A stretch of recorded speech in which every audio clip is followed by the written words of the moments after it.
নমস্কাৰ, মোৰ নাম শ্ৰীয়ামিন মাস্তাৰা। মই এবাৰ নতুন ভিডিঅ' এটা বনাব লৈছোঁ।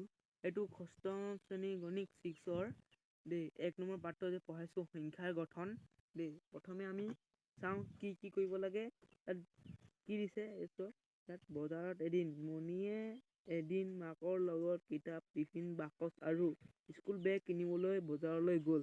মাকৰ হাতত ৩,৬৫০ টকা আছিল। মণিয়ে ১,২৭০ টকাৰে কিতাপ, ভণ্টি আৰু ভাইটিৰ বাবে ৮০৫ টকাৰে টিফিন বাকচ আৰু স্কুল বেগ কিনিলে। এতিয়া দেখাইছে তলত টকাৰ পৰিমাণবিলাক লিখা আৰু মণিশিলাৰ সহায়ত দেখুওৱা। ইয়াত মণিশিল দি দিছে। আমি ইয়াত দেখুৱাব লাগে। তাত আমাক দেখাই দিছে, এবাৰ উদাহৰণ এটা দি দিছে।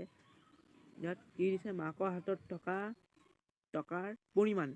মাকৰ হাতত কিমান টকা আছিলে? ৩,৬৫০ টকা আছিলে। ইয়াত লিখিলে এনেকৈ চিন দিলে। আমি তেনেকেই কৰিব লাগিব। কিতাপৰ বাবদ খৰচ হোৱা টকাৰ পৰিমাণ। তাত মণিয়ে ১,২৭০ টকাৰে কিতাপ কিনিছিলে। তাত কিতাপত ইমান টকা খৰচ হ'ল। আমি মণিশিলত এনেকৈ বহাব লাগিব। ইয়াত এককৰ ঘৰত একো নাথাকে, শূন্য থাকিব। আৰু দশকৰ ঘৰত একক, দশক ১, ২, ৩, ৪, ৫, ৬, ৭ আছে ন, আমি ৭টা গুটি দিব লাগিব। আৰু শতকৰ ঘৰত ২ আছে, আমি ২টা গুটি দিব লাগিব। হাজাৰৰ ঘৰত ১ আছে কাৰণে এটা গুটি দিব লাগিব। এইটো অংক এনেকৈ বহিব।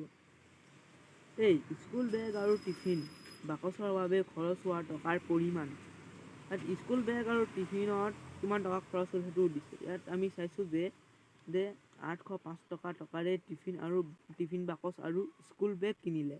মানে আমি ৭০৫ টকা খৰচ হ'ল। সেইকাৰণে আমি ইয়াত মণিশিলত একক ঘৰত ১, ২, ৩, ৪, ৫টা গুটি বহাম। দশকৰ ঘৰত শূন্য থাকিব, কেলে শূন্য আছে মাজত। শতকৰ ঘৰত ৮ আছে কাৰণে একক মানে ১, ২, ৩, ৪, ৫, ৬, ৭, ৮টা গুটি আমাক ইয়াত বহালোঁ। আমি ইয়াত এনেকৈ লিখিলোঁ দেই। তলত চাইছোঁ মুঠ খৰচ হোৱা টকাৰ পৰিমাণ, মানে মুঠ কিমান টকা খৰচ হ'ল। আমি ইয়াতো যোগ কৰিলোঁ দেই। আমাৰ ২,০৭৫ টকা আমাক খৰচ হৈছে দেই। আমি ইয়াত লিখিম 2075। আমি ইয়াত হাজাৰৰ ঘৰত ২ দিম, শতকৰ ঘৰত শূন্য আছে কাৰণে শূন্য, দশকৰ ঘৰত ৭ আছে, ৭টা গুটি দিম। একৰ ঘৰত ৫ আছে কাৰণে 5টা গুটি দিম। সেইটো হৈ গ'ল। বাকী থকাৰ পৰিমাণ, বাকী কিমান টকা থাকিলে ইয়াত গম পাইছে তোমালোকে দেই। ৩,৬৫০ টকাৰ পৰা আমি মাইনাছ কৰিলোঁ ২,০৭৫ টকা। আমি মাইনাছ কৰিলোঁ, কিমান টকা ওলালে? ইমান টকা ওলালে মুঠ। আমি ইয়াত ইমান টকা লিখিম ১,৫৭৫ টকা। বাকী ইয়াত আমি দিম একৰ ঘৰত কি আছে? ৫ আছে, 5টা গুটি দিম। দশকৰ ঘৰত কি আছে? ১, ২, ৩, ৪, ৫, ৬, ৭টা গুটি আছে, 7টা দিম।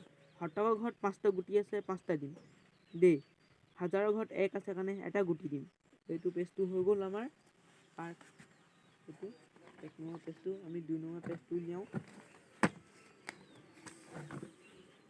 তাত কি দিছে? ১ নম্বৰ তলৰ সংখ্যা কেইটা আখৰেৰে লিখা। তোমালোকক আখৰেৰে লিখিব কৈছে। ৩,১০২ টকা, ৩,১০২ টকা। এনেকৈ কৰি তোমালোকে নিজে লিখিব পাৰিবা। এইটো বহুত উজু আছে, এইটো মই নকওঁ। আৰু অংকৰে লিখা, এইটো মই লিখি দিছোঁ ৩,২৪৫ টকা মই লিখি দিছোঁ। তোমালোকে লিখি ল'বা ১২,৭৮০, ১২,৭৮০, ২৫,৩০৪, ২৫,৩০৪। এইটো 2টো থাকি গৈছে মোৰ। ২৫,৩০৪ টকা হ'ব, গম পাইছানে? ২৫,৩০৪ টকা। ১,৩৪,৭০৪। ইয়াত আমি ১,৩৪,৭০৪ টকা দিলোঁ।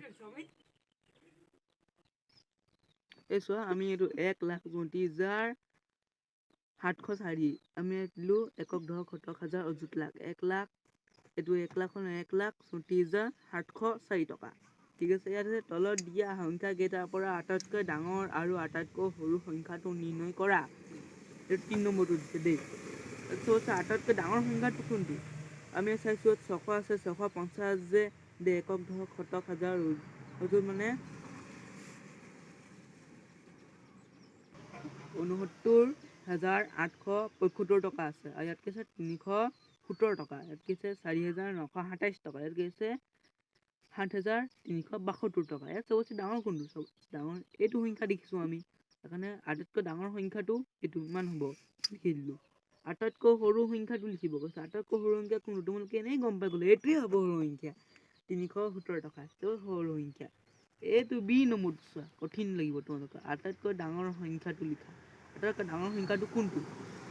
তাত চোৱা ইমানখিনি সংখ্যা দিছে, এইটো লাখত আছে দেই, এইটো তোমালোকৰ হাজাৰত আছে, এইটো হাজাৰত আছে, এইটো হাজাৰত আছে, এইটো হাজাৰত আছে, এইটো লাখত আছে, কাৰণ আমি লাখ দিম। 12 লাখ, চৰি মোৰ ভুল হৈ গ'ল, এইটো 12 লাখ নহয় 1 লাখ হয়, এইটো কমাটো ইফালে আছে নে, সেইটো কাৰণে এইটো 1,23,600 টকা হয়। আমাৰ কি লিখিম? 1,23,600 টকা। এইটো ভুল হৈ গ'ল বাৰু, তোমালোকে ভিতৰত লিখিবা, বাহিৰত লিখি নিদিবা দেই, তোমালোকৰে ভুল হ'ব। এতিয়া চোৱা আটাইতকৈ সৰু সংখ্যাটো কি? ইয়াত দেখাইছে যে আটাইতকৈ সৰু সংখ্যাটো কোনটো? তোমালোকে দেখিয়ে গম পাইছা যে মই অথনি কৈ গৈছিলো, এইটো হৈছে সৰু সংখ্যা হয়, সেইকাৰণে আমি এইটো ইয়াত লিখি দিলো। 4 নম্বৰত কি দিছে? 7835। অংক কেইটা লিখিব পৰা আটাইতকৈ ডাঙৰ আৰু আটাইতকৈ সৰু সংখ্যা লিখা। আটাইতকৈ ডাঙৰ সংখ্যা লিখিব কৈছে। আটাইতকৈ ডাঙৰ সংখ্যাত কোনটো হ'ব? দেখিছো যে 8753 লিখিম। আটাইতকৈ ডাঙৰ সংখ্যা এনেকে হৈছে, সেইকাৰণে আমি ইয়াত এনেকে লিখি দিলো। আটাইতকৈ এতিয়া সৰু সংখ্যাটো আমি লিখিম। এয়া কি সৰু সংখ্যা? প্ৰথমে দিম 3, তাৰপিছত দিম 5, তাৰপিছত 7 আৰু 8 দিম। সেইকাৰণে আমি ইয়াত এনেকে কৰি লিখি দিলো। তোমালোকে চাই দেখি চাই যদি এইফালে 5 নম্বৰ অংকত আহোঁ আমি। 5 নম্বৰ 285ৰে কোনো এটা অংক এবাৰতকৈ বেছি ব্যৱহাৰ কৰি 4 অংক বিশিষ্ট আটাইতকৈ ডাঙৰ আটাইতকৈ সৰু সংখ্যাটো লিখা। তাত দেখিছে যে আটাইতকৈ ডাঙৰ সংখ্যাটো কোনটো হয়? এতিয়া আমি আটাইতকৈ ডাঙৰ কোনটো লিখিম? 852 ডাঙৰ। আটাইতকৈ ডাঙৰ আমি এইটো লিখি দিলোঁ। আটাইতকৈ সৰু সংখ্যাটো কোনটো? দেখিছোঁ 258, এইটো সৰু হৈছে, নহ'লে আমি 852 লিখিলোঁ হেঁতেন, এইটো ভুল হ'ব। চবতছে সৰু সংখ্যা এইটো হৈছে কাৰণে আমি এনেকৈ লিখিলোঁ 258। ইমানটো আমি সামৰণি মাৰিছোঁ, বাকীকেইটা আমি পাৰ্ট 2 দিম। এইটো পাৰ্ট 1 আছিলে। ভাল লাগিলে যদি লাইক আৰু ছাবস্ক্ৰাইব কৰি দিব, ভিউজটো বঢ়াই দিব দেই। হ'ব, বাই বাই, আজিলৈ ইমানটোৱে।